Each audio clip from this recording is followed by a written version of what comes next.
Hi friends, welcome back to my channel. ఈరోజు mood చాలా బోరింగ్గా ఉంది. బోర్ కొడుతుంది, ఏదైనా స్వీట్ తినాలనిపించింది. సో ఇంట్లో ఏమైనా ఉందా అని చూసా.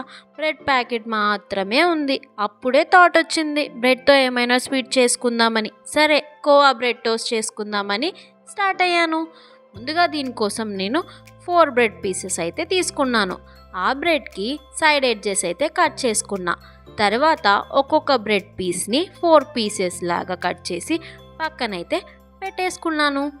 ఇప్పుడు ఈ బ్రెడ్ పీసెస్ని ఫ్రై అయితే చేసుకోవాలి. దీనికోసం నేను బౌల్ తీసుకొని అందులోకి 2 table spoon of oil add చేసి అందులోకి నేను కొంచెం గీ కూడా యాడ్ చేసుకున్నా.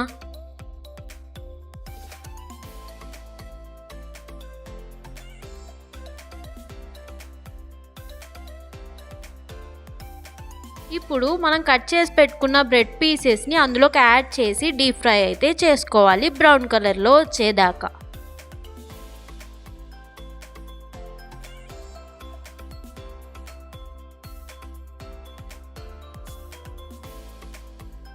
ఇప్పుడు ఈ డీప్ ఫ్రై చేసుకున్న బ్రెడ్ పీసెస్ని మనం షుగర్ సిరప్లోకి అయితే యాడ్ చేసుకోవాలి.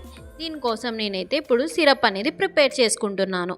1/2 కప్ షుగర్ యాడ్ చేసి 1/2 కప్ వాటర్ కూడా యాడ్ చేసి దానిలోకి ఇలాచీ కూడా యాడ్ చేసేసి ప్రిపేర్ చేసుకున్నాను సిరప్ని.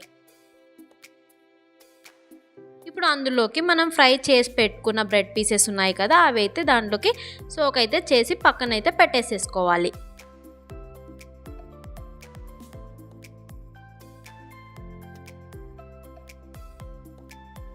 ఇవన్నీ చేసి పక్కన పెట్టేసుకున్న తర్వాత మనం ఇప్పుడైతే కోవా అయితే ప్రిపేర్ చేసుకోవాలన్నమాట. దీనికోసం నేనైతే 1/2 లీటర్ మిల్క్ అయితే తీసుకున్నాను అన్నమాట. స్టవ్ మీద మీడియం ఫ్లేమ్లో పెట్టేసి కంటిన్యూగా కలుపుతూ ఉండాలి. తర్వాత అందులోకి మనకి షుగర్ అంటే స్వీట్ ఎంత కావాలో అంత షుగర్ అనేది యాడ్ చేసుకోవాలి. నేనైతే ఇక్కడ 1/2 కప్ అయితే వేసుకున్నాను షుగర్ని. అలా కంటిన్యూగా కలుపుతూనే ఉండాలి కోవా కన్సిస్టెన్సీ వచ్చేదాకా. కోవా కన్సిస్టెన్సీ వచ్చాక గ్యాస్ అయితే ఆఫ్ చేసేసి పక్కకు తీసేసుకోవాలి. ఇప్పుడు మనమైతే ఒక బ్రెడ్ పీస్ని తీసుకొని ఒక బ్రెడ్ స్లైస్ని తీసుకొని దానిపైన కోవా అయితే స్ప్రెడ్ చేసి మరి దానిపైన ఇంకో బ్రెడ్ స్లైస్ని పెట్టేసేయాలి శాండ్విచ్ స్టైల్లో. కోవా బ్రెడ్ టోస్ట్ అయితే రెడీ అయిపోయింది. బయట క్రిస్పీగా, లోపలేమో స్వీట్ అండ్ సాఫ్ట్గా సూపర్ ఉంది.